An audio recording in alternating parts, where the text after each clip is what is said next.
All right, we're rolling. Off we go. There's that clap. So stupid. Go. Hey, everybody, it's Rob Nash. Stupid. Oh, we got a Fucking blooper. shenanigans. Good. Yeah. Hey, guys. Go. I'm trying. You're fucking everybody, it's Rob National Fire Radio. We're sitting here tonight with Urban Fire Training with Brian Butler and Jeremy Tucker. What's going on? Good evening. Yeah. Brian, thanks for joining us, bro. Appreciate having you here. I think one of my first run-ins with you was you did a fireman walks into the bar in Poughkeepsie, New York, at the Derby. Yes. I got history in that city. I went to college. Oh, you know what? We did touch base about that even before that a while back. But I went to college up there for a few years, and that's where I met Rob and X, Y, and Z. But it was cool to go back to Poughkeepsie to hear you spit some truths in a bar. And we're going to talk about that if fireman walks into the bar and all of that. But, I mean, we just want to hop on board, man, and hear the story about Brian Butler. And you're a captain in Trenton, New Jersey, and which is a tough city. A lot of fire volume over the years, I'm sure. You know, if you watch Live Rescue, you see everybody gets beat up in Trenton. Everything's an assault. You know, like, where's the fires at? Well, let's talk about it, man. I mean, maybe a little background about yourself, and then we'll just snowball into your career and what we're doing today, man. All right, yeah. Well, I actually wanted to be a fireman when I was 4 years old. I lived in the Bronx in the Grand Concourse as a kid, and I was on a fourth floor apartment looking at all the fire trucks going up and down the Grand Concourse, and that's when I knew I wanted to be a fireman. And that's my history with Poughkeepsie here, because from the Bronx, my father was on the run because he was taking a lot of, his long story, but he was into the bar business, and long story short, he had to change his name and relocate. Took us up to Poughkeepsie to hide out for a while. That's how we got to Poughkeepsie. Nobody believes me. I tell them. Was that the country back then? I think that was. So it was Poughkeepsie. We were there in Poughkeepsie.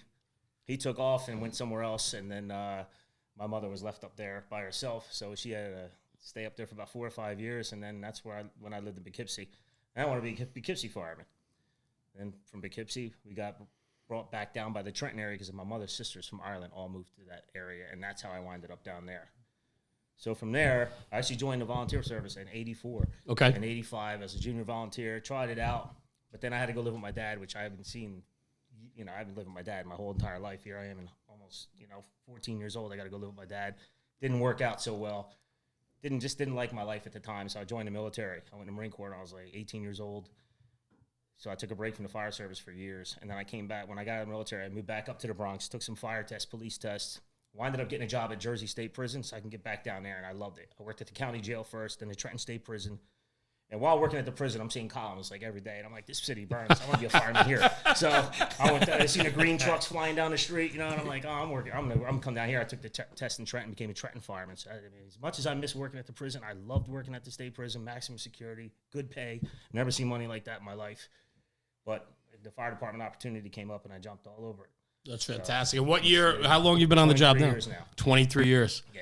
And then captain in the engine company, right? I'm an engine You're now. you're a big engine guy. Next week, I don't know. Oh, all right, all right. I'm on the fence. But I think that's one thing I love about you too, because you do have your Instagram page, and that's how we got mixed up, right? Urban Fire Training, and that's how we kind of got mixed up. And what I love about what you do and what you talk about primarily is the engine company, because I think a lot of times everybody's hooked on truck company culture, Right.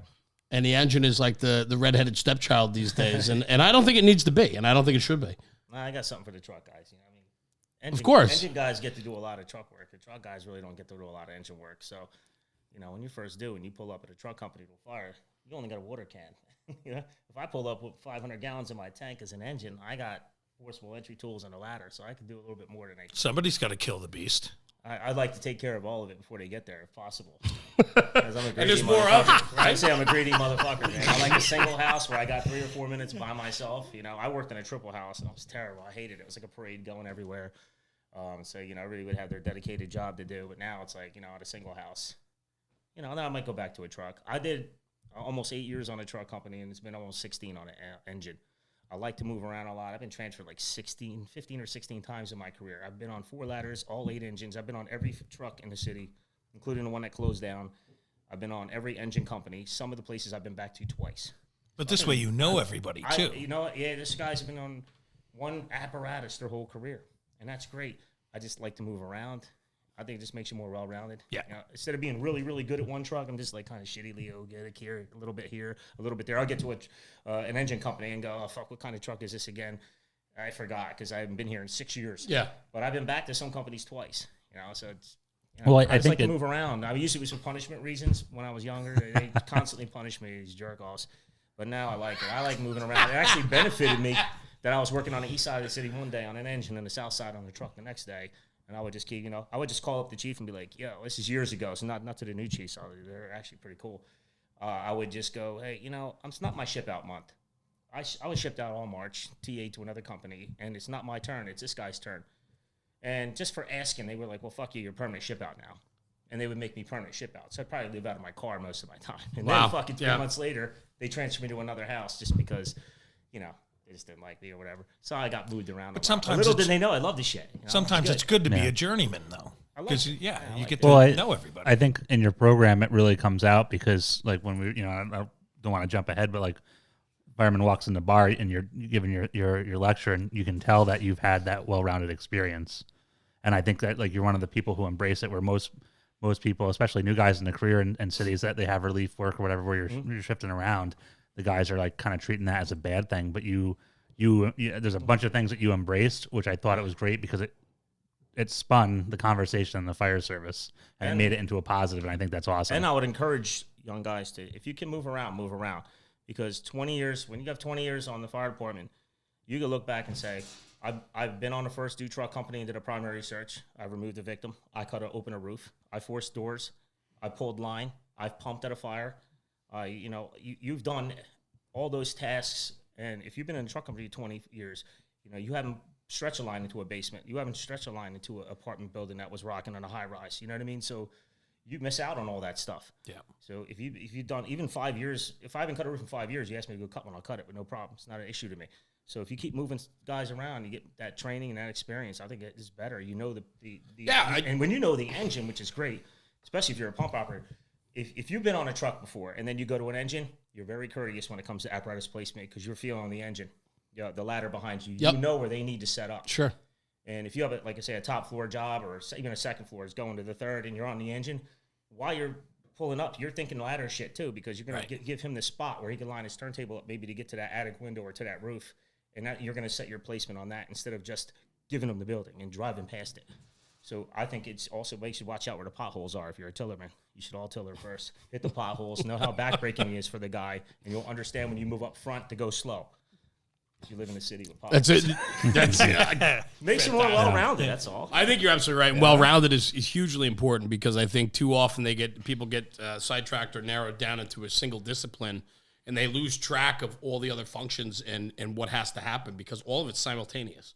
And if you're an engine guy and you're not familiar with that truck work, you know, you don't appreciate what they go through to get a 24 to the rear because they have to go through the next neighbor's apartment to get there and the obstacles they have to get there, you know, and so on. So I think you're absolutely right, Brian. I think it's hugely important to be able to understand the discipline of all those companies. Mm-hmm. No doubt. Well, it's got to help you to become a better officer, too. It does, because when you're, even as an officer, maybe the driver has been an engine guy his whole career. You're telling him in the seat, hey, I know this is probably where you normally want to park the rig, but I need you to move up about a whole entire house because the ladder is going to really need the front of this building. So, look, because we have a lot of wires and obstructions like that, so I'm trying to maybe look for a spot where he could set up. We don't have any of those mid-mount things. We're all straight sticks, and we have one tower ladder. But to line up so he can get the stick to the roof. And that's something, if it's like a second or third floor, it's really going. It'll just mind trigger. I'll talk about mind trigger. Sure. It's just automatic to me. If I see a parking lot with fire escapes, it's just a mind trigger. Shit, give the ladder that side. Even if it's not front of the building, let him pull in there. That's where all the people are going to be. That's just going to be the best place for him to take his ladders out. I don't want to leave him dragging in the middle of an intersection. Yeah, I pulled past the building. I did my job, but it was the building closest to the intersection. So now the truck is strewn across the intersection. That's not good. So all that stuff will just automatically come into you without thinking about it because you've been on engine and truck, so you always consider that stuff. Or you're a fucking weirdo like me because I just think about this shit all the time. If I'm really into the stuff, I guess it just runs through my head all day. But I think that's what's awesome, too, because like we talk to a lot of guests and a lot of guys, the firehouses we go to, and we talk to guys, and they guys that are truly into the job, not only is it the craft, but it's everything that leads up to it, right? It's all the homework. It's taking a different way into work every day. It's taking that extra drive around town with the guys in the engine. I mean, I know Sunday mornings, if we come back from runs, I like to take the guys for coffee and take the long way back. So we talk about some experiences or buildings that burned or places that we've been to or multiple occupancies where there's some, tricks that we got to talk about. I think those things are important. And I think that makes you a much more well-rounded firefighter and officer, obviously. I mean, yeah. I do that on the way home. It's like, oh, he's a fucking loser, man. No, I'm not. I don't want to drag my crew out all day, get pictures of 700 vacant buildings, and I might need about 30 of those pictures. So on the way home, I do them. I get out. I don't care what neighborhood it is. Nobody's going to bother me. I get out. I do my pictures. I take my pictures on my own time, most of them. Sometimes I'll take them at work. It depends if I'm out doing training with the guys, but most of the stuff I do is on my own time. I love when you talk about pictures, because there might be some people that listen to this and they're not overly familiar with your content or what you do, but Urban Fire Tactics on Instagram, I mean, you are a urban firefighter and proud of it. And that means it brings a whole nother level of discipline for firefighting and understanding building construction, and so on. And the list goes on and on of the things you need to know outside of maybe say some other, rural districts or something. But what you really focus in on is vacants, right? I mean, that's a big conversation for you. I started off doing. Yeah. You want to hit on that a little bit? I mean, the importance. Do you have a lot of those in your city? We have almost 1,000 per square mile vacant properties. We have it's a lot of vacant buildings. Wow. We have a lot of vacant properties, vacant lots. So we have a lot of burnouts that just sit there. I know they're trying to do their best to get rid of a lot of these eyesores. They've had them for years. So like we just lost 4 the other night, but they've been there for 20 years. So it's just the fact that a lot of these buildings, we have vagrants that live inside of these buildings, or at least they're temporary occupants at the time, and now somebody had to start it, what's the electrical issue most of the time. I know we're not going to blame this one on the furnace. Yeah, and, we've lost vagrants in houses and we've pulled some out. So, I mean, the people do always assume someone could be in that house. And then we get into the whole vacant argument. I do the building status. The building status at the time is vacant. It's the fact that somebody is illegally occupying it and stealing the house doesn't, to me, change the status of the building. It's a vacant building. So that's why I call it an occupied vacant. That's why the hashtag, the occupied vacant. It's because it's a vacant building that's occupied. It's the status of the building. Because I could just go ahead and say, well, me and my family went out to dinner, and when you came to the house and it was on fire, technically it was vacant. No, it wasn't. Yeah. It's not legally occupied. Someone stole the bitch. That's what I say. Yeah. So that's a super good point, though. And it keeps it simple. We don't have to get into talk terms like, derelict and, if it's abandoned, that means the owner abandoned a property. Well, how do I know that at 4 a.m? It could just be a shitty landlord that doesn't take care of his shit. And it just looks like dilapidated because he doesn't take care of it. Sometimes I think it's vacant. I pull up, there's people coming out of the house. They're legally occupying it. Right. It's a shitty house. So it's keeping it vacant, simple. It signals to the incumbent companies, oh, it's a vacant. I'm thinking probably if I'm a tillerman or or a side man on a ladder truck company, I'm thinking chainsaw, boarded up HUD windows, be careful, maybe some needles on the floor, holes in the floor, all this typical things that you see, Can one of the things that I like about your message with vacants as well, and I want you to touch on it real quick, is like the fire service has this whole I shouldn't say the whole fire service. There's parts of the fire service that use vacants as a point to say like, oh, nobody's in there, or they're doing exactly opposite of what you're talking about. And I always like what I found amazing is how you're passionate about the people, because you remember that oath you took to protect life and property, and how life comes first. And like that's just got to be a challenge, because I know, like, when I talk about vacant structures up north, people are like, well, let's slow down on those. And I'm like, I go back to what you say, and I'm like, no, like we don't know that this is not an occupied vacant or not. So, right. And some vacants are just as strong and sturdy as regular houses. They're Why wouldn't they be boarded up? Right. Because maybe it could be an estate thing where the owner passed away and the family's deciding who gets it. They want to board it up to keep it from being destroyed. If it hasn't been penetrated by anything yet, by vagrants or the weather or whatever, it's still a good vacant. It's just boarded up. But that's what I love what you do about getting out there, walking the streets, talking to the people, and taking pictures and understanding these neighborhoods. Because I have to think that in your fire department, you're probably one of the more well-versed guys on neighborhoods and understanding the buildings and the condition, right? I mean, you could have a vacant that is just boarded up, HUD windows, whatever, but there's nothing structurally wrong with it. But then you have and I'm glad I work in a really aggressive department. Yeah, we got really good firemen. That's great. Aggressive, absolutely. Man, and they're smart. And they know their districts too. Like they're really good. It's probably about a third of what we do, maybe almost half soon. It's my biggest fear is if we don't search it and we say that's just a vacant, it's just an abandoned building, and then a fire investigator comes in and pulls a 4-year-old kid out of there who's in there with his mother. I agree. Who's on drugs, which is common. I would be, that would hit me hard, So, but I'm glad we do. We're not a defensive-minded right off the bat calm department, and that's good. Have you seen scenarios where people have taken a vacant and they've gone defensive as first go to in the play? In the playbook of sorts, and then it's gotten worse. we have abandons that if you just blow on them, they'll fall down. I mean, they're just. But I mean, like not taking different, like not taking the proactive approach, and then that one vacant building gets worse. Like on YouTube and reading some stories. I think you're talking first option. Yeah. Right, they're like just I don't know, we're not going to do but anything. I think there are some places that I think they have SOPs on that too. That they're immediate things to go D. So I mean,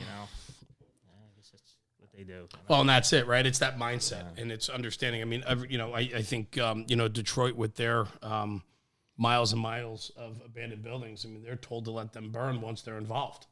It's a different mindset. It's a different way of combating those types of neighborhoods or buildings.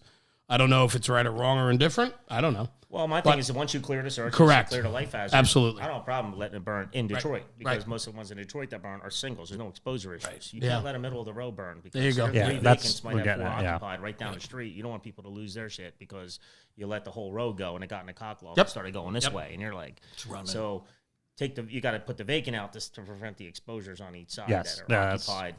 That's all those people have. That's their house. Some of them own it, and they don't want it to get burned. And bad enough they got to live next to the eyesore. They got to worry about it burning one night, taking their stuff down. So no, I get that exposure. Even if there's a big difference between a 1-story and a 3-story, and there's a difference between a house on the left and a house on the right. When you got all of it, it changes the game. You got to get in there and do an interior attack on some of these houses. So just got to be careful. Be careful with every house. So. Well, we were hitting on your content. We're hitting on your Instagram page. I'm bringing up some notes because when I sat one night and listened to you up in Poughkeepsie, I alluded to it earlier, you're doing a fireman walks into a bar. And it's a fairly new concept for you. I mean, you've only been doing it a few months now, right? And my first one was Poughkeepsie. Was, okay. I've been wanting to do that for about 9 years. Fantastic. So let me ask you, what was the trigger to get you going on these? Instead of doing all the planning and stuff normal people do, I just did the old, fuck it, I'm going to get a bar, call the owner, set it up, call the dude from Poughkeepsie. I'm like, yo, man, you're going to be my contact guy. Let's just do this. I don't care if 20 people show up. Let's just go do it and get it done and see how it works. The problem with that has always been firemen drinking. After 35 minutes, they're tuned out. Sure. And I said, what if we could do something to keep them not tuned out, and at least for an hour and 10 minutes? We got an hour and a half in that night, and guys are paying attention. That was good. So I always say, sip slowly, have something to eat, and then you guys can go off when I have like 15 minutes left. And then after that, we'll do a raffle because it was a fundraiser event. It was a small little thing we did. And then we all ended up staying there and closing the bar down practically. But what brought you into understanding that it was your turn to start spreading a good word? Because that's what I love, right? It's like you've been 23 years on a job. Have you been doing teaching or instructing prior? No. I actually started this out under the radar. Yeah. I didn't want my department or anybody I knew knowing what I was doing, so I was doing things far away in little firehouses. And then I was doing a lot of writing. This all started when I was taking a promotional exam. I have major ADD. Can I curse? Yeah, you can do whatever you want. I have ADD, man, like big time. So it's hard for me to read books and shit. So I said, well, look, I had papers all over my desk, cluttered with fucking notes I was taking, trying to study for this test. You got to comprehend all this bullshit to fucking do your thing to get promoted. So I'm like trying to reprogram my brain to do the book way so I can get promoted. I just looked at all these papers and I said, let me start a website. And I can put all this stuff on the website so it's always there. And I don't have all these papers. I spend 30% of my time finding something that I lost. Yep. So I figured out, I went on like GoDaddy because it's easy because I'm not tech savvy at all. And it was very easy to start a website. So I started this little website. I just picked the name because it was just like, it was available. It cost $9. I'm like, this ain't bad. And I started logging all my content on there. And I logged it on there because every time I typed, I had to check it, reread it, and I was comprehending it better. Yep. All right, so I read things, I highlight things, I underline them, then I would put them on the website, and then I would read them. I'm reading this like 10 times, so it's just like so great because I can remember the shit like crazy. When I took my promotional exam, I never took notes. They gave me a note paper, I didn't need the shit. Everything I was just right on my head. So doing that actually kind of helped. And then I started breaking it down by attic fires, basement fires, high-rise fires, tunnel fires, anything they can give me that I was going to get a scenario, strip malls. And I have to thank Mr. Turpak. Thank you, because if it wasn't for you, I would not be promoted. Because he did a $50 class in Riverside, New Jersey, one day out of the blue on strip malls and taxpayers and garden apartments. $50. I went to that class. I paid attention, and I had a strip mall scenario, and everything he said was money.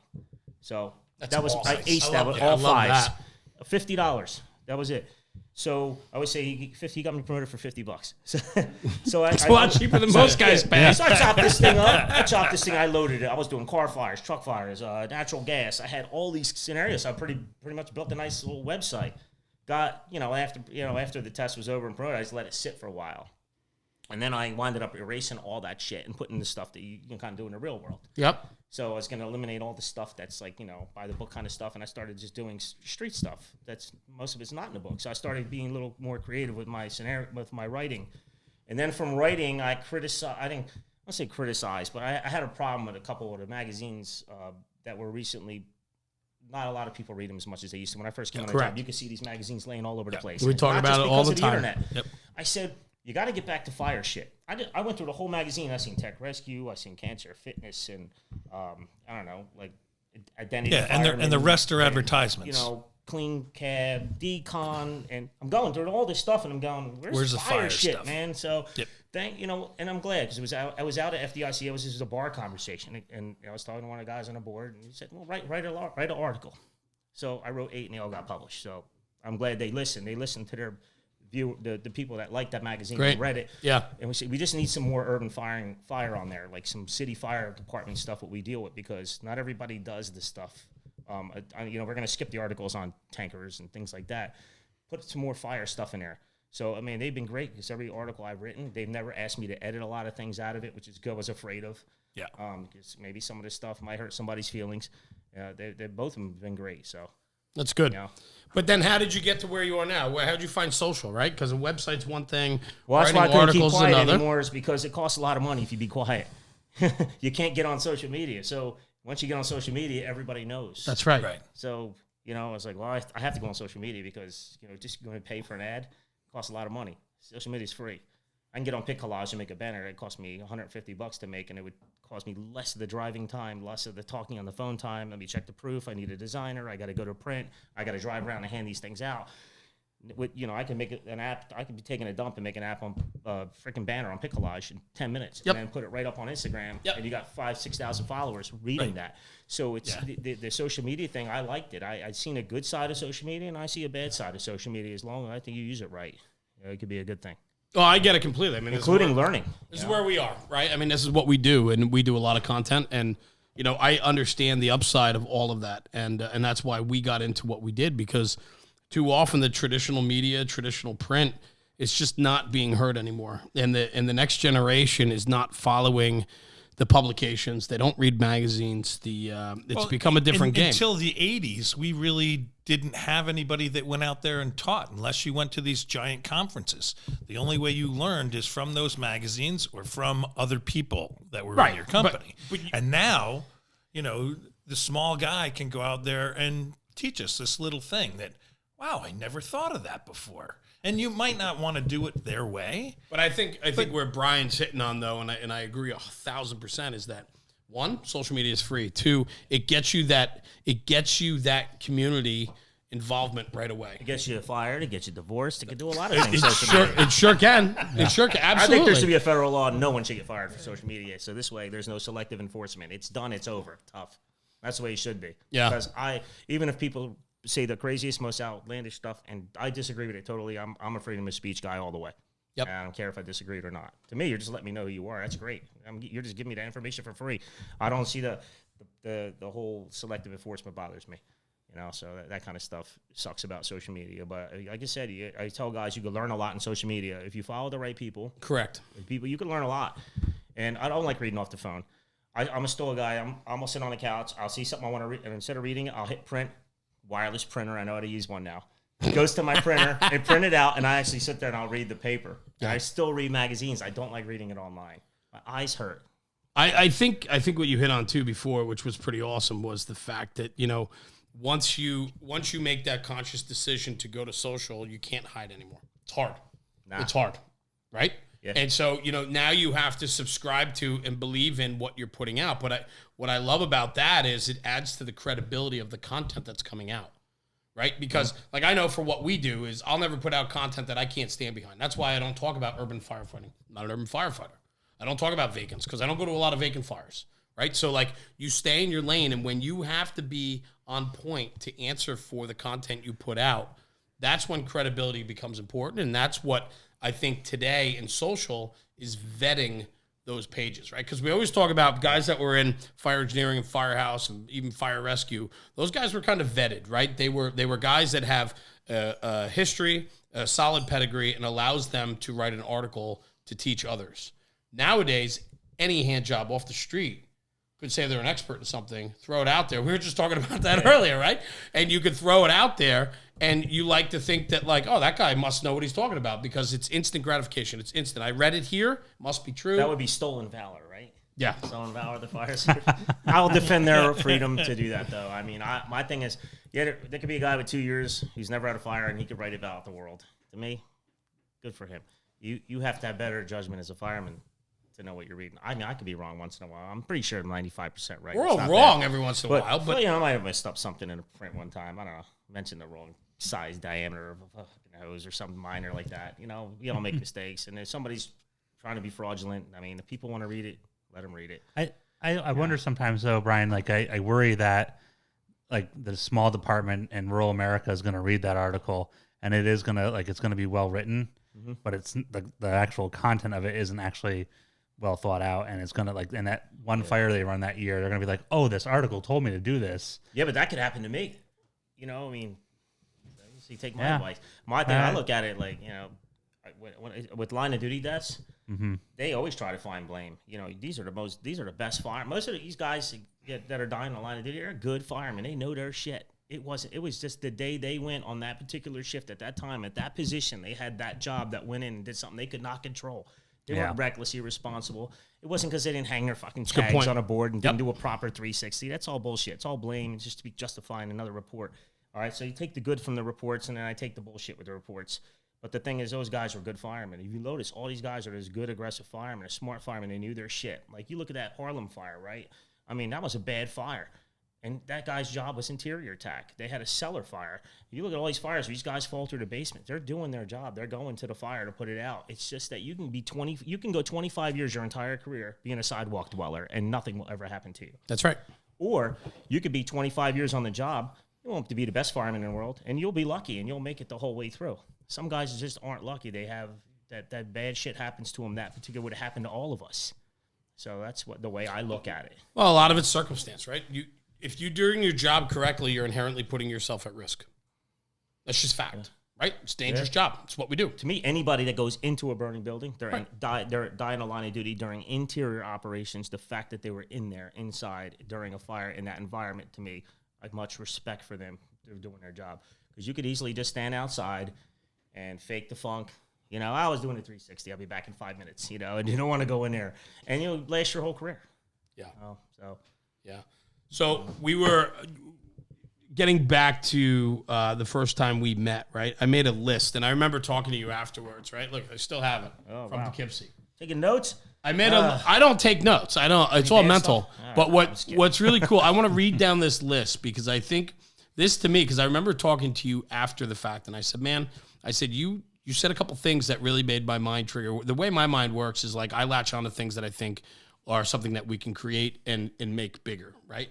You mentioned it before, mind trigger, right? You mentioned that before. I think that's a fantastic term. I looked that up to see if it was in the dictionary, or did I just... Is it or no? Did you? I don't even know. I don't know. Something triggers my mind, so I figured mind triggering. And I love that. Asked my wife, is there like a hyphen between that, or is it just one word? Well, you talk about... I have a GED, okay? So I'm not the smartest guy in the world. Listen, I went to high school and college. Doesn't mean I'm smart. You know what I mean? Say, I have a GED. I am one of the smartest guys in the world. Because most millionaires and billionaires do not have a college degree. That is true. Great. But I have this list, right? And so Brian Butler, Urban Fire Tactics, mind trigger, forecast, robots, make up for lack of fires, training, like, you know, being a drone, using your drone, right? Because you showed some drone footage of taking overhead, you know, footage of your first due and so on. Transportation and machinery. I'd rather criticize the guy behind the nozzle, not the nozzle itself. And I definitely want to hit on that. Cities that burn every day use fog nozzles, teach them how to use it properly. Right. And then the pistol grip.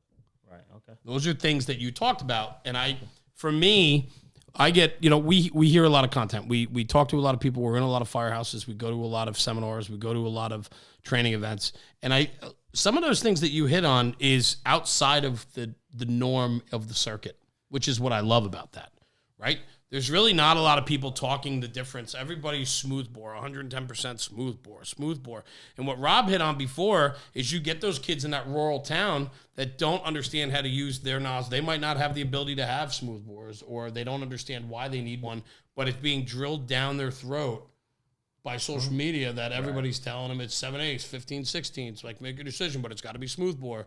And I love how you're on the other side of the coin saying, listen, man, there's cities that don't own smooth bores and their fires go out.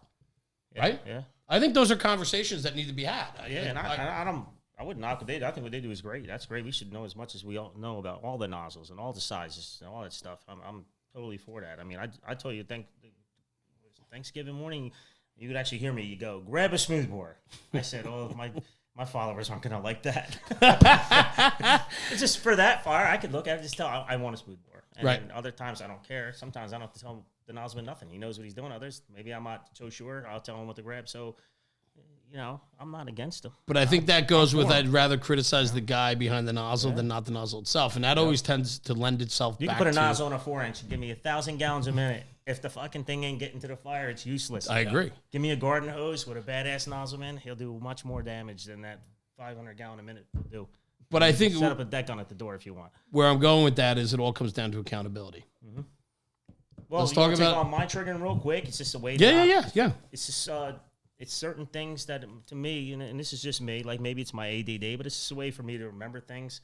I'll never forget them. I don't have to think about them. I don't have to read something on something before it happens. And I just try to give the examples, like if you guys, I don't know if you've ever seen I think for Poughkeepsie, I used an ambulance, all right? As soon as an ambulance fire comes in, I don't even have to think about shit. It doesn't matter if it's on fire or not. If it comes in as an ambulance fire, the first thing that just comes in my mind is oxygen tanks, right? Yeah, you got to account for the crew, obviously. Make sure there's not some poor lady back there on a stretcher while you were worrying about the oxygen tanks rolling off. But, sanitation truck fire. Sanitation truck fire. I hope it's not a CNG one. If it is, I hope that it's not, that it's in the hopper. Maybe the guy dumped the load on the street and he did his thing that they're supposed to do. But then you get there and you see the cab rocking and the overhead CNG tanks with the relief valves blowing off. But it's already automatic. As soon as that call came in and I heard sanitation, it triggered to my mind CNG tanks. All right, so it also house fire on this street. Oh, I know that street. Yeah. I'm the guy doing the laddering the building that day. That's my job. Maybe I'm the tillerman. Our tillerman ladders the building. All right, I know that whole fucking block is all connected row houses. He just said fire on the second floor on a 2.5 story. It's got porch roofs, so I already know what ladders. It's before you even get there, that mind trigger kicks in. You already know that. I love that. So to me, that just helps guys remember a lot of shit. And you could use it with anything. Second floor fire, 2.5 story frame. That's a living space attic, kids up there. First company officer, I got to think about the life hazard. Where am I putting my line? How far is the truck company? Can they get there? I'm going to have to throw my 24 and get it up to that window. All that stuff is just automatic. You don't have to struggle too hard with it. But I love the term, that mind trigger, because we all go through that, right? It could be 1,000 different variables or 1,000 different types of runs that we go on, but everybody's going to have some type of trigger in their brain that's making them think before we get there. And I think mind trigger is a really cool term. I love that. There's a difference. If it comes in as a high-rise fire, okay. 7 floors or below? I mean, was my aerial going to be needed in front of the building, or could I pass that off and maybe write it off? It's on the 30th floor. Or wait, it's a parking garage. It's underground parking garage. Maybe I could write the high-rise pack off. Can we get it from the tank water from the truck when we go over to the side where that gate is? Is it open or locked? That shit's automatic. It's mind triggering. You don't have to think about the shit. So that's my... It's good. And I think if guys sit around a firehouse...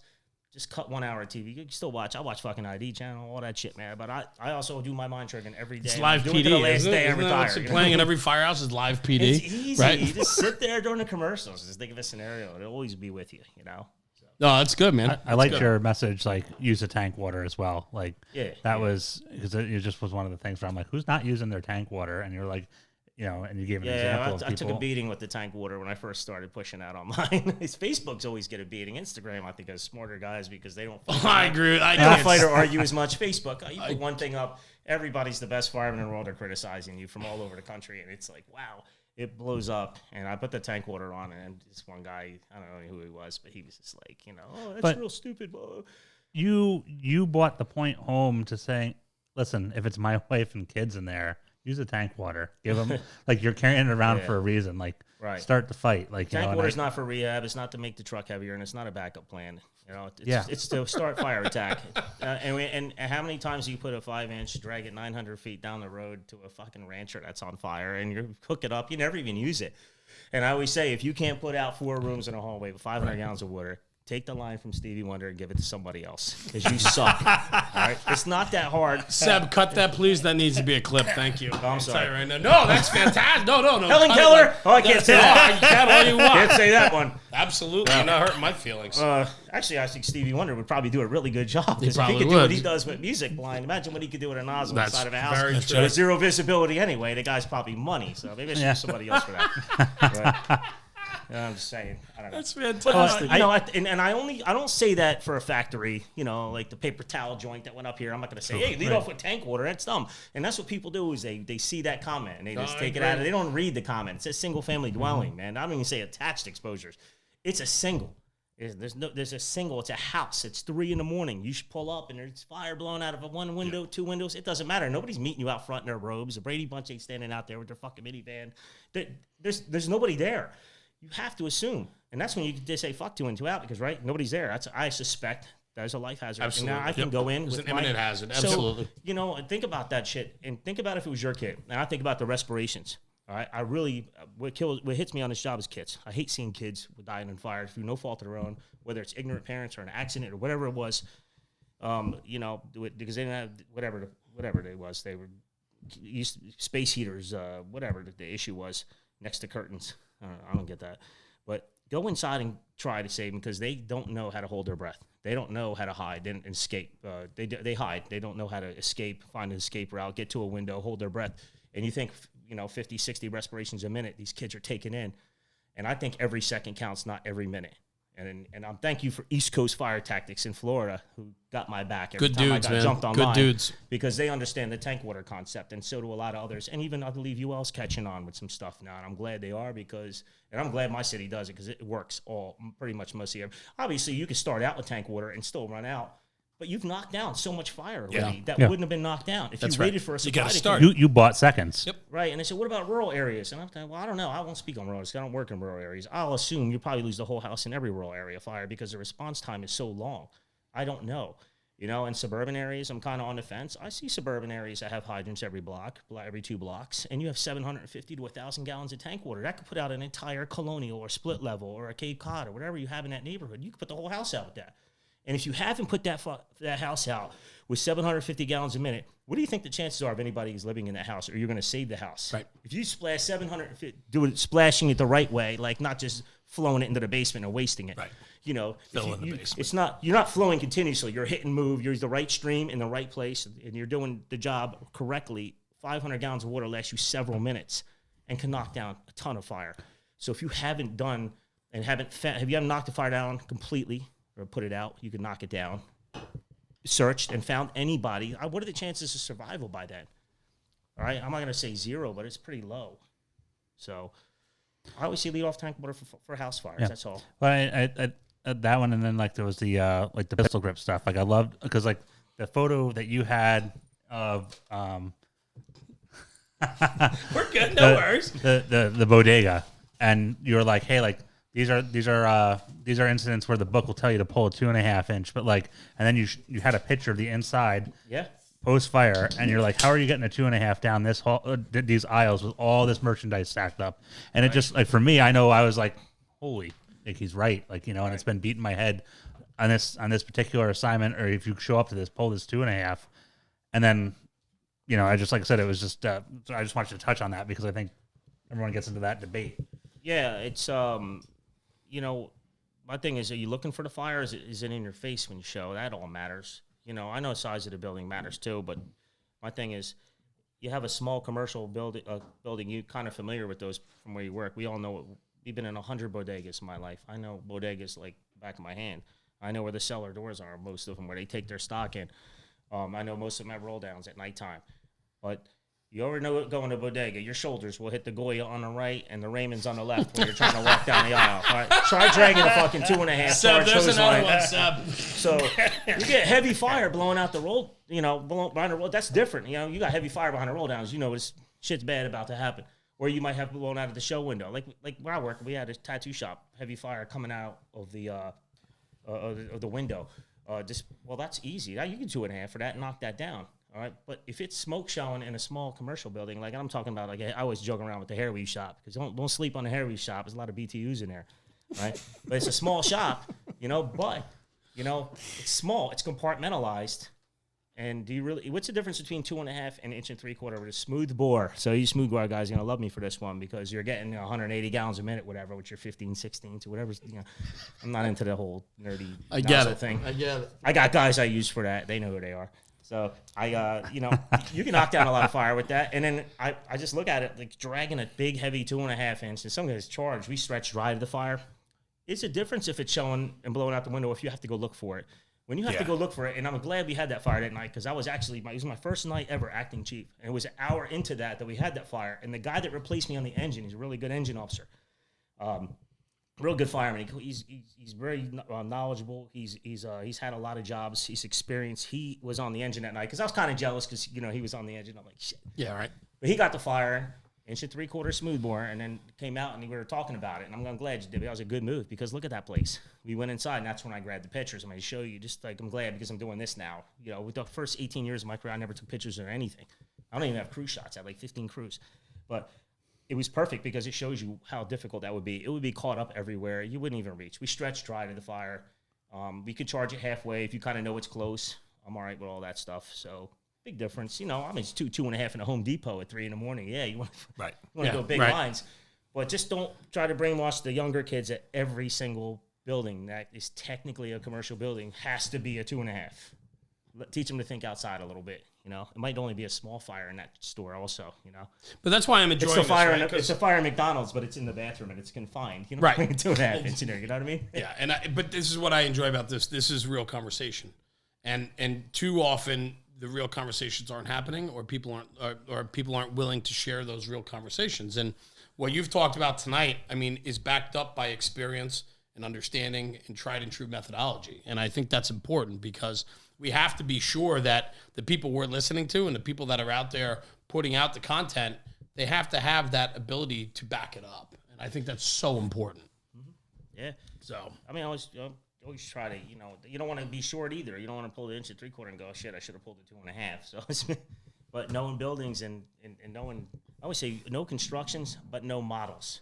And I know a lot of people have a hard time with building construction. Even me, I'm not a contractor or Brannigan. I'm not into what kind of nails are in this part of the building, and they get deep into the stuff. And I'm like, look, man, if it's got red shit on it, I'm just gonna put water on it, kind of guy. But when you get into building construction, I always tell people no to models. If you already know what a rancher is, you already know what it looks like. You already know it's wood frame. You already know where the bedrooms are. You know where the kitchen is. You know it has probably a basement with Bilco doors. You know where the Cape Cod. You know where the hidden fire is. You know where the Colonial is. You know the stairs are usually in the center. If you know what a split level is, we all know the split level. Half story up, half story right. Base. And you could. It also tells you I could use a step ladder to do a vent or search in those also. So the engine company could do it if they want to, because you don't need a big ladder for houses. So just knowing the models of the houses. And that extends into urban areas where knowing a model, I consider an ordinary construction bodega. I already know the model of the bodega. Right. Tight alleys. Right. It's got a cellar and a trap door. Everybody knows, where the cashier is. It's got 500,000 bags of fucking Funyuns and fucking pork rinds, Black and Miles. You can't even see the guy who's taking your money back there, because there's so much merchandise clogged because they want you to buy shit at the last minute. So you just know these layouts. Yep. So that's just my thing, is know the construction, but know the models. I love it. It's good. And event forecasting, where I talk about event forecasting, it's kind of a good method of training. Is kind of think of a crazy-ass event with your crew that you're going to be under-equipped, understaffed. Shit hits the fan. SOPs and rules go out the window. You got to handle it. Rapid rescue ties in with that. Something where there's an immediate life hazard. I hate saying life hazard. Motherfucker's about to die. That's what we should call it. You have to act now, and you turn around. You got a guy in overtime who's never did truck work before, and you got a driver. He's got to get involved. I don't care if he's 53 years old and he has a month left to retire. He doesn't want to put up. He's going to have to get involved now because you have no help. It's one of those where you can't wait for everybody to come like you normally can. This is one of those once every couple of year things you have. So going over event forecasting, I think, is really good because we've done it before, and our crew has had that several months later, almost identical. What is it? So when you with the event forecasting, what does it look like for the people that are out there who are like, all right, like for you, like what does that look like to you? Like if you were gonna do an event forecasting with your crew, like just kind of, can you give me an example off the top of your head? Like some days you come in hungover, you don't feel like going out and doing it. No, I'm just kidding. You're just like rain and snow. And I don't know. You want to do it like around your kitchen table kind of thing. Yeah. Event forecasting to me is just like, people laugh at you. It's fucking loser doing his event forecasting. No, never going to happen. It always happens to that guy, by the way. But you sit down and you think of something. I'll give you an example. One of the ones I did with my crew was the intersections are prone to like car accidents, obviously. So any gas station at an intersection is probably where a car is going to get pushed into or veer off to avoid an accident, run into the gas pumps. Everybody thinks Hollywood's happening. There's going to be massive explosions. So you teach them about the safety features into the pumps that most of the pumps have, the shear valves and all that stuff, the shutoffs, and where the fuel from that shutoff to the car being pumped will still be in there in the hose and through the piping. So you still have enough to start a fire. But if it's a car accident, it knocks over the pumps, car catches fire. We did an event forecasting scenario where we pull up as the single engine with just a report of a car fire at the gas station and no other information. And we pull up and a lady screaming her babies in a car seat into the back, buckled into the back seat of the car. And now it's the front seat and the engine's rocking, the car's going. There's gasoline, fire on the pavement, and it's just like, what do you do? We all three have to get involved. What are we going to use? That's where, like I said, a fog nozzle comes in place. Because somebody's going to have to reach in. How many guys have ever undone a car seat before on a baby seat? Maybe they don't know. You got a seatbelt cutter with you? You should have it on you because the mind-triggering car fire should have told you to grab that carabiner with your hole punch on it and your seatbelt cutter. That's automatic for a car fire. Boom, it goes on every time. Just like when you go on a gas call, I don't carry all that shit on me at one time. If I go on a gas call, I get my bag and I put my gas shut off on me. Right. It's automatic.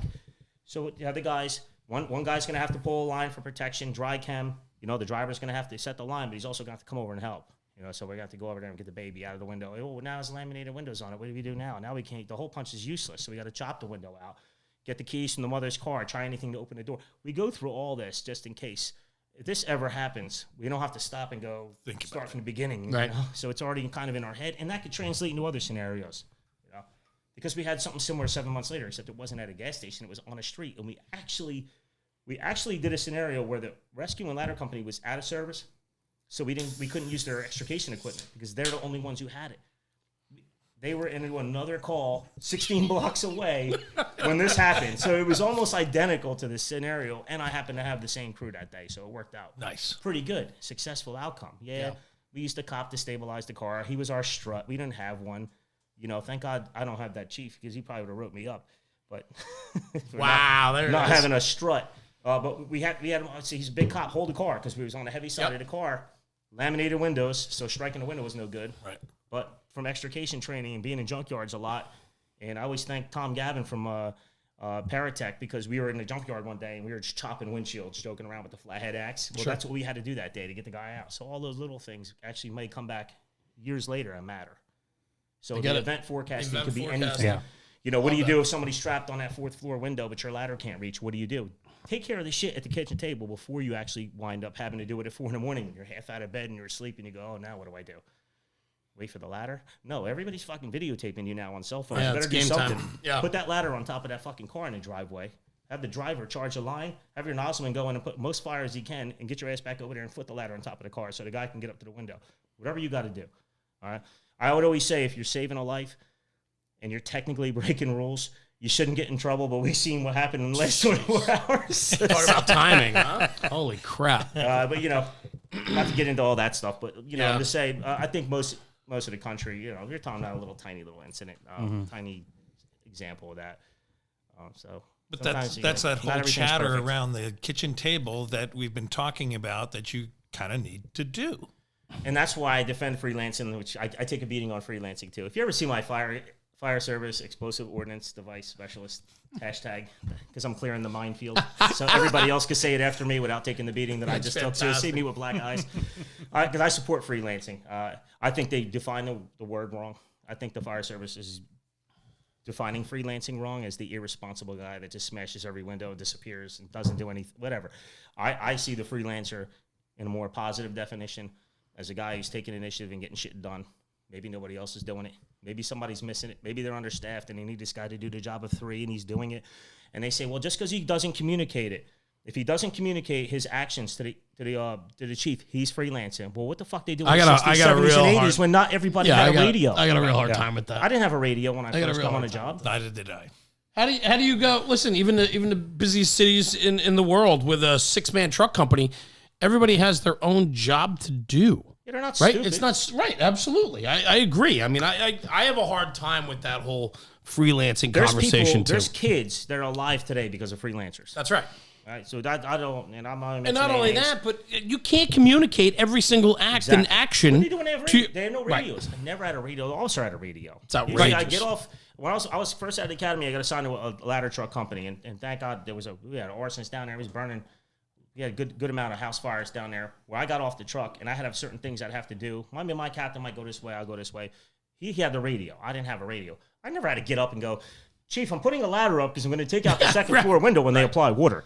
I never had to say that, So, but that's just this new incident command, accountability, liability, and a whole bunch of other bullshit that this is coming in and is ruining the fire service, and a portion of the fire service is ruining it.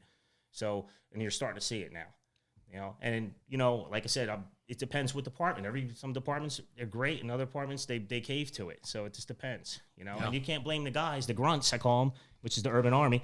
The grunts are the guys like all of us. We're just out there doing our job, and we can't help all that other shit that falls on the upper levels. So you brought it up. Let's talk about it. #Urban Army, right? Yeah. The urban army is just a kind of like I started out as a joke. Like the urban army has had all these people that followed you, and people that kind of agree with your content. Sure. Not that I'm not going to dislike someone just because they don't agree with my content, but I had a lot of people I get a lot of private messages, and maybe they just don't want to say things because they're worried about their department or offending maybe some other people who disagree with them on certain tactics, but they just please keep doing what you're doing. And they send me pictures of their fogs and their pistols, and they're working in cities that have 5 fires a day. I mean, right. So these guys, and I just thought of the word. These are my army right here. These guys are cool. I love that. These are the guys that keep coming to our shows. I call them shows, presentation. I don't hate saying teacher or instructor. I'm like a speaker. And guys come out and we talk shit. I don't try to tell people how to fight fires. It's just that I kind of give them advice based on my experience. I try to find things that aren't in the books. Maybe they haven't learned yet. You got Fire 1, you got Fire 2. That's great. I don't knock Fire 1 and Fire 2. I just think they need more. Yep. And like they say, he came up, Mike from Top Floor Tactics with the Fire Academy to Fire Floor. Great title. I have Fire 3. So we our minds are similar on where we're going with this, but we're doing different things. It's great.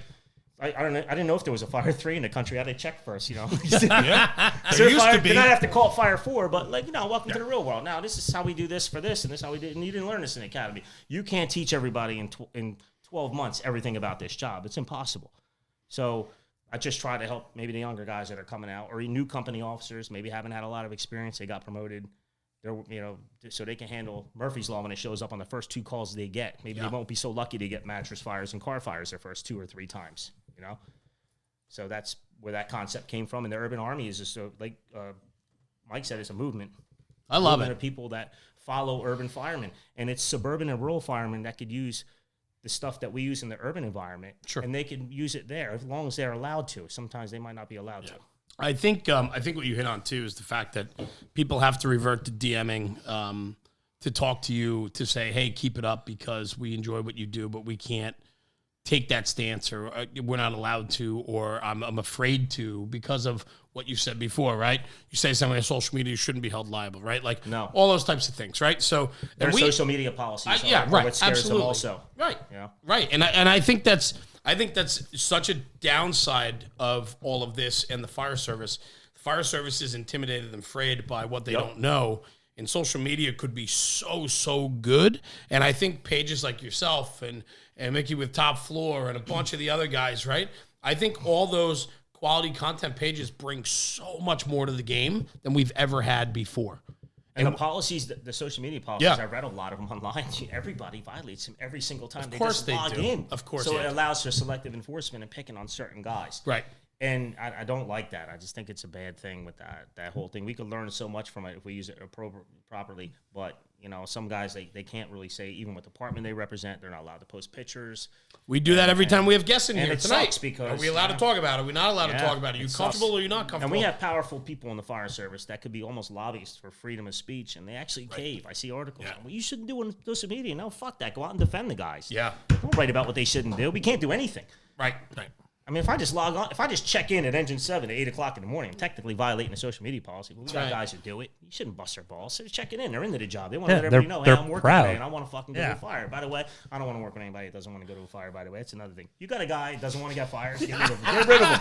Because that motherfucker ain't thinking about him. I don't want to fire. I'm like, you're new. You should want to fire every tour. Don't mean you have to want to watch people's shit get ruined. But if it's going to happen, you should want to be the one that's working that day.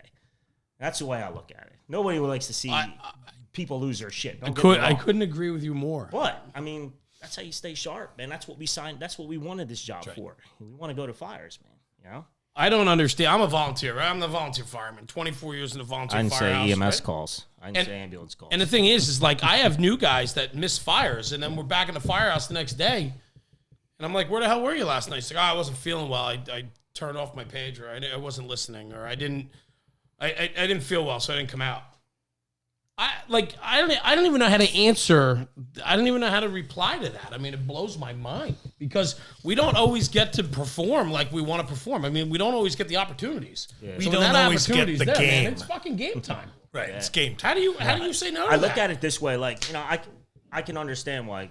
I like I said, I side with the fact that we don't want to see people lose their shit. Of course not. We definitely don't want to see people get hurt. Of course not. Right. See, that's you can't, and this is where people make arguments and based on emotion instead of logic. Like I'm talking about, if it does happen, and it happens to be in the city that day, I'm hoping I'm working at the closest engine company. It also, me personally, I would like to give that person the best chance, whoever is in that house, because I'm ready for it, man. You know, and I'd rather have someone who's ready for it than someone who's not. That's a great point. That is a fantastic point. Like, I don't know, you know. I mean, depends. There's some departments, man, the guys are sharp. Everybody's ready for it. So, and then get some places, the guys don't want fires. And that's where you talk about the good fire. The good fire is that we want to go to work. Yeah. But we don't really want that fire, but you want to be able to do the best job that you can when you're going to one. I think, and you got to stay sharp with that. And the way you stay sharp is by when you have fires. I want to go to fires. My first captain, like, you know, he said, he's like, you didn't start it.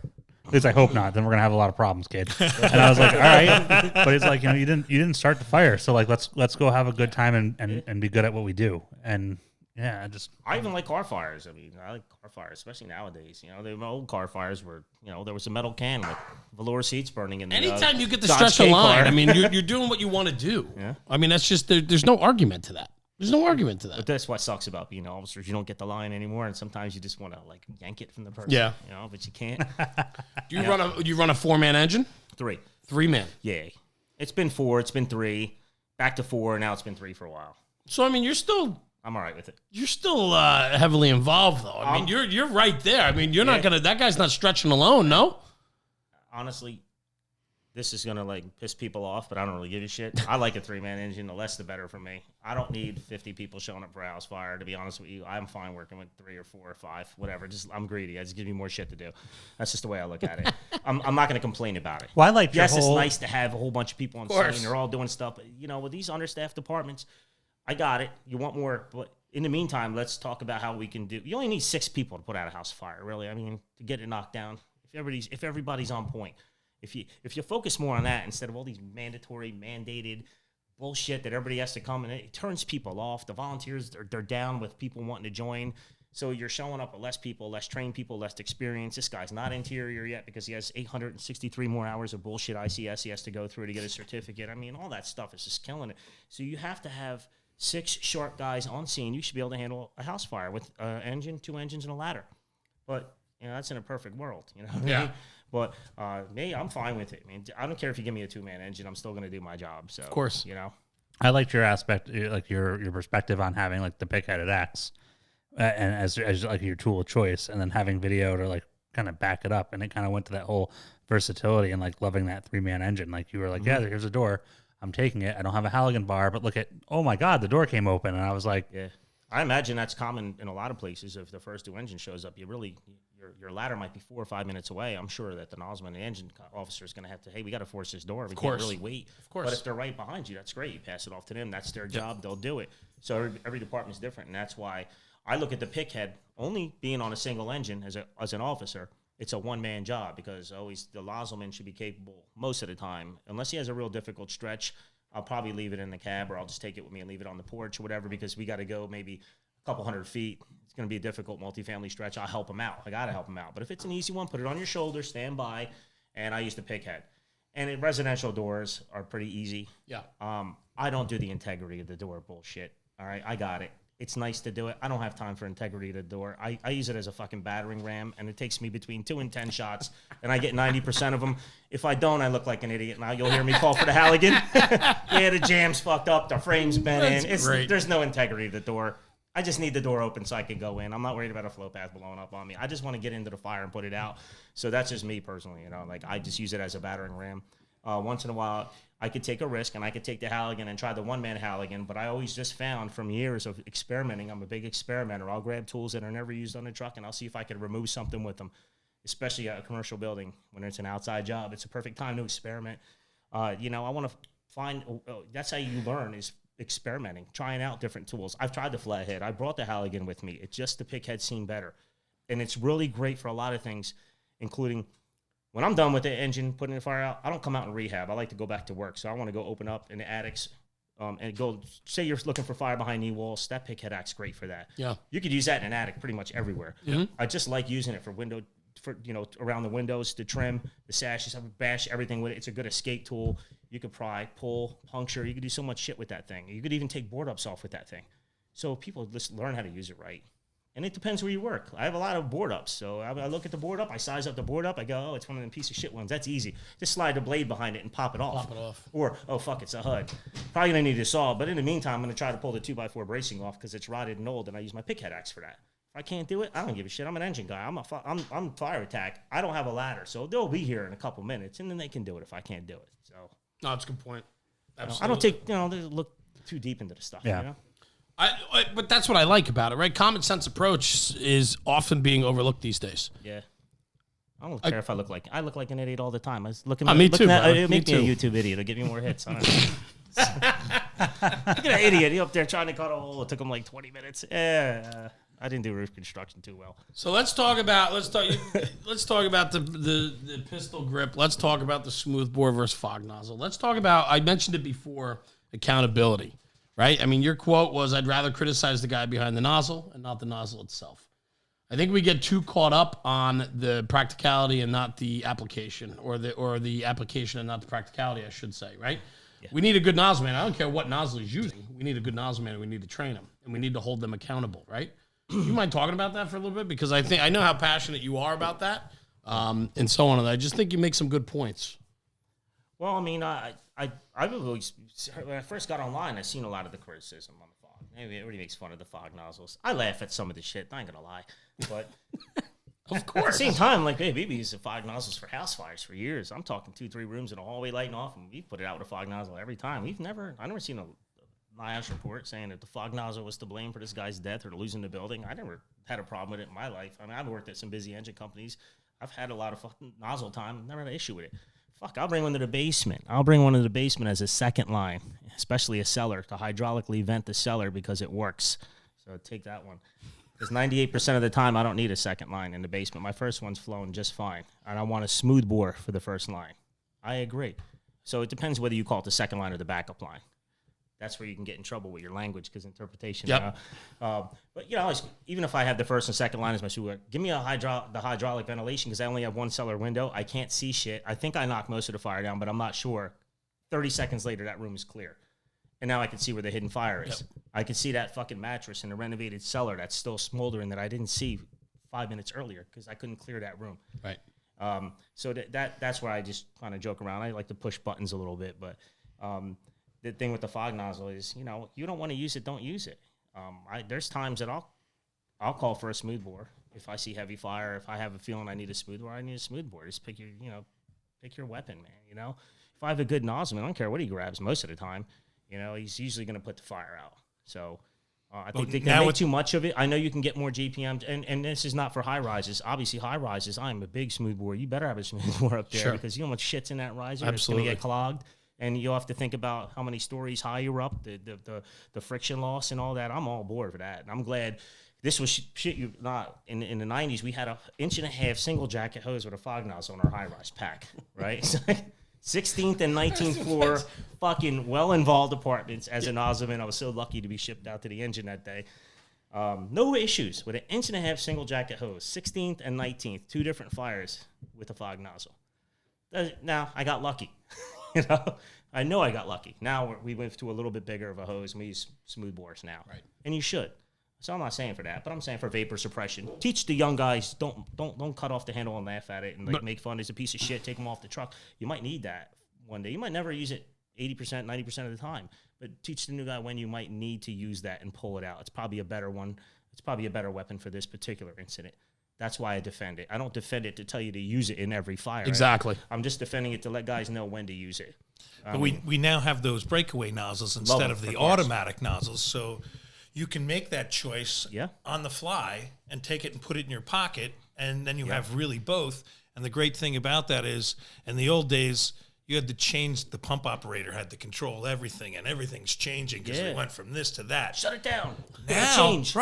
Now, it doesn't change. And I'm okay with that in high rises, too. And that's good because for high rises, and we do have the breakaway in our high rise pack, because you can extend that line in case you need another section. Right. And then if you want to have me back to do a whole hour on the floor, the fire floor, that'll be another one. That'll set a lot of fires. But you can extend the line. And we have it now. I'm so glad we have them on our bumper line because that's what we use for car fires. Yeah. So now you have the magnesium issue with almost every car fire nowadays. So it's great. Still like using a fog for a fire. Shut the line down. Leave the magnesium alone. Don't even touch the shit. Once you see a flare up, leave it alone. It's always in the driver's area, console area. Let it go. Put out the rest of the car. Shut down. Let the shit burn. Unscrew your fog nozzle. Now you have a smooth bore, technically, right? So dump your dry chem in there. I mean, we've done the job with a dry chem. Other times, I was King of Prussia fireman on Pennsylvania also. Right. We were on Pennsylvania Turnpike. We dumped a Class D, 750 gallons of water in a Jeep Cherokee, a dry chem, and the fucking shit just boiled. It didn't do shit. We had to call another engine. Embarrassing. You don't ever want to have to call another engine for a car fire. You don't ever want to have to secure a water supply to hydrant. It's like a badge of honor not to do that shit. Right. So I always tell my nozzle, don't fucking waste our water. This bitch better go out. So let the magnesium burn, put out the rest of the car, and then let it sit. Speedy dry. Dry chem, whatever you got in the truck, and then bum rush the shit with the rest of the tank water and hope it goes out before the wrecker gets there. It's a pride thing. I mean, I'm not worried about the car. The car's still I get it. And don't let the running fuel fire come back and destroy your fire truck. So make sure if you can't do perfect place, you can't do perfect place your truck in it's tight in urban cities with alley dwellings and things like that. You can't really get the perfect placement. But I always tell the pump operator, be proactive, be ready for that shit, man. You better fucking dike something real quick. Fucking leave the line on the truck. Just take it out of pump in reverse. We'll just drag the line with you. Just get out of the way of that shit, Yeah. Don't ruin the truck. That'd be a bad one. That's fantastic. Unless it's a reserve. It's like. So what do you have? You got coming up. You got a bunch more Firefighter Walks Into a Bar series, right? So you got a couple more coming up. I know you have one coming up next week. Yeah, it's going to be the first 2 firemen walk into a bar. First 2 firemen. I could do 3. I could do 5. So this is hopefully a whole series. Yeah, it's a whole series. And that's how I planned it from the beginning. But real quick, I just got to go back to the pistol. Do it. Real quick. Just with the pistol grip. Just keep in mind, if you don't, and I thank all these guys from Philly and Baltimore, they always message me all the time because they know exactly what I'm talking about. If you haven't pushed from the fire truck, from the apparatus to a fucking attic living space, in some fucked up shitty house with tons of furniture, you got to go through doors, plastic bags, shit all over the floor. You got to move mattresses. Not to mention, if you're one of them guys like me who search off the line, that pistol grip is money. Yeah, money. You need that because you're going to need a free hand. You're always going to need your free hand. You're going to be searching. You're going to be opening doors. I will search on the way. If it's an attic fire, why can't I just go clear the second floor? It takes a minute.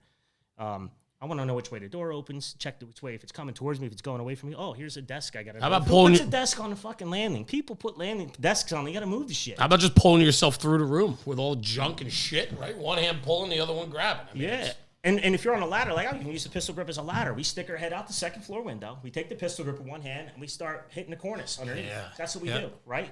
You know, when you got your boner hose and you're dangling the shit out there on YouTube in the parking lot, that's cool. It is a really nice fucking stream. I'll give them that. But it's just not practical in some of these houses we have to deal with. So you could still have that nice, you know, holding just a hose and not having even to use the pistol grip. But I don't work where I have all just nice long hallways and open houses. I have really tight bends, corner 180s everywhere, banisters and landings. And then you go up the attic stairs, which is the L shape. Your shoulders are hitting both walls, scraping the whole way up. And you have to knock out all the spindles because you have to do that. That is automatic every single time I go to the second floor. They're gone. That's why I carry a tool also. Because sometimes I could just punch them. I could punch them right out of my hand. They're pieces of shit, most of them. And you get that out of the way. You need the free hand. And we've one-handed fires while we were doing this shit, you know? We rested it on a fence the other night and just let it flow into the back of the house. We put the pistol grip on a fence. And I posted a video of a YouTuber of a guy at the Winnebago. Remember he got the hood open with the fucking pistol grip? I'm like, now how could you argue this shit? Right? So I'm just like, and I don't knock the other shit. So this is where guys get it wrong. I'm not knocking your stuff, man. I'm just defending what's being criticized. And I'm just making an argument for the fog, making an argument for the pistol grip. Just maybe you can see both sides of it. Don't teach them it's a joke. Teach them when it can be beneficial to them. Teach them the pros and the cons. I love that. Just like you do with tip sizes. Yep. Oh, the 7/8 sucks. We'll use the 15/16. I ain't got no problem with that. I'll still defend the 7/8 if you want me to. Sure. I could probably find something. Yeah, right. Exactly. Exactly. No, but Brian, that's a great point, brother. That's a really good point. And, So yeah, so I hope this bar becomes a series. I still do like seminars and conferences and classrooms during the day. I still enjoy doing that. If people want to, if they want to hear what I have to say, I'm fine. If they don't, then I could just go back and spend more time with my kids. Not a big deal. There's not a lot of money in this business. But listen, man, as somebody that's sat through one of your conversations at the bar and having you here tonight and just our conversing back and forth a few times, man, I mean, you bring tremendous value to the fire service. And I think your message is loud and clear, and that's what I like about it. There's no sugarcoating. It's straight in your face. It's truly what we expect out of the firehouse and what we want from each other. And I think there's not enough of it. So I commend you on that, and I thank you for being here tonight and spreading the good word, man. We've been going for quite a while, and it's awesome. Yeah, I'm sure we can go for hours, but it was fantastic having you here tonight. We're gonna do some other stuff, but where can our followers find you? Your content? Where are you? Instagram, Facebook? What do you have? Urban Fire Training on Instagram. Urban Fire. Facebook's becoming like MySpace. I'm telling you, man. I'm just getting to the point with it. But also. Facebook bought Instagram, which sucks because now it's like you don't have that argument anymore. So. But and you hit on something great before, man. You were like, I don't know if the people on Instagram are just smarter, but it's less fighting on there. There's less politics. There's no hand jobs, less hand jobs, I should say. Yeah. So I'm just go to Instagram, Urban Fire Training. I also own urbanfiretraining.com. It's hard to keep updating the website. I get it. And the Instagram. And the thing, it's just like you're on the phone all day, and then that's when my wife gets really pissed at me. So just go to the website, got all my contact information. You know. Well, my man, keep up the content because what you're putting out is good, and people are getting value out of that. And I thank you for being here, man. Appreciate it. We're going to have you back again. Yeah, and we're going to do some other content with you in just a few minutes. But everybody, thanks for checking us out tonight for Rob and Tucker and Captain Brian Butler. Thanks for joining us. Enjoy your evening.